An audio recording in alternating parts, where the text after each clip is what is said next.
शिरूर कासार तालुक्यात दहशत पसरवणारा खोक्या अर्थात सतीश भोसले याला अटक करण्यात यावी या मागणीसाठी आज शिरूर कासार हा तालुका कडकडीत बंद पाळण्यात आलेला आहे। आपण बघू शकता की हे शिरूर कासार तालुक्यातली बाजारपेठ आहे, जी बाजारपेठ कडकडीत बंद ठेवण्यात आलेली आहे।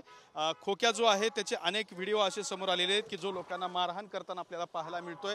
त्याचबरोबर तो पैसे उधळताना, नोटा मोजताना, बंडलं फेकताना सुद्धा त्याचे अनेक व्हिडिओ जे आहेत ते समोर आलेले आहेत आणि त्याने महाविद्यालयीन तरुणांना धमक्या दिलेल्या आहेत, अनेकांना मारहाण केलेली आहे। त्याच्या या दहशतीचा बीमोड करण्यासाठी आज शिरूर कासार नागरिकांनी या ठिकाणी बंद पाळायला सुरुवात केलेली। आपण बघू शकता की आज सकाळपासून या ठिकाणी एकही दुकान उघडलेलं नाही। अगदी जीवनावश्यक वस्तूची सुद्धा जी दुकानं आहेत ती सुद्धा या ठिकाणी बंद असल्याचे आपल्याला पाहायला मिळत आहेत। अशा स्वरूपाचा कडकडीत बंद जो आहे तो शिरूर कासारमध्ये पाळण्यात आलेला आहे। आज रविवारच्या दिवशी या ठिकाणी बाजारपेठेत मोठी गर्दी असते, खरेदीसाठी लोक जमत असतात।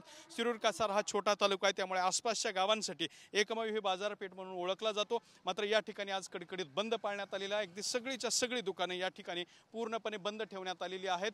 खोक्या अर्थात सतीश भोसले याला अटक करण्यात यावी या मागणीसाठी हा बंद पाळण्यात आलेला आहे। आणि पाठीमागच्या बाजूला जर आपण बघितलं तर त्या ठिकाणी खोक्या भोसले याला अटक करण्यासाठी मोर्चा सुद्धा निघालेला आहे। अशा पद्धतीने एक तीव्र संताप जो आहे तो लोकांचा सध्या शिरूर कासारमध्ये पाहायला मिळतोय आणि या ठिकाणी शिरूर कासार मधल्या बाजारपेठा ज्या आहेत त्या पूर्णपणे बंद ठेवण्यात आलेल्या आहेत।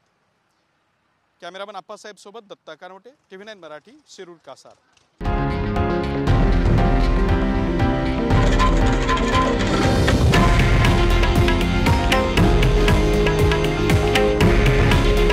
हे आहे देशातील नंबर 1 न्यूज नेटवर्क आणि आपण पाहत आहात TV9 मराठी।